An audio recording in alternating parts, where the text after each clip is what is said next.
वरून जेव्हा सोनम वांगचुक यांच्या बाबतीत हे सगळं प्रकरण घडल्याचं तुझ्या कानावरती आलं, काय नेमकं पहिल्यांदा आठवलं आणि अ, त्याच्यामध्ये एक पॅटर्न दिसतोय असं वाटतंय का नेमकं?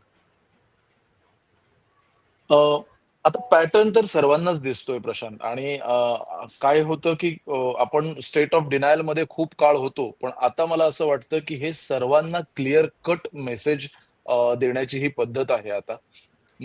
मी सुरुवातीलाच सांगतो, की माझं स्पष्ट मत आहे, की पंतप्रधान नरेंद्र मोदी आणि आत्ताचे सत्ताधारी हे खऱ्या अर्थाने देशद्रोही आहेत. त्यांचा ह्या देशाच्या मूळ संकल्पनेलाच विरोध आहे. या देशाच्या मूळ धाटणीत, या देशाच्या मुळाशी असणाऱ्या फ्रॅटर्निटी, बंधुता, समानता ह्या सगळ्या व्हॅल्यूजनाच त्यांचा विरोध आहे.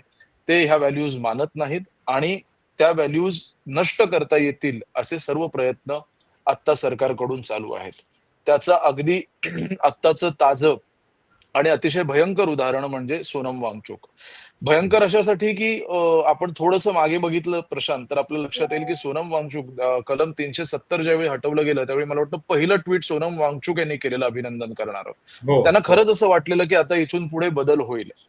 सोनम वांगचुक हे आत्ताच्या पंतप्रधानांचे आणि त्यांच्या पॉलिसीजचे एकेकाळी समर्थकही राहिलेले आहेत.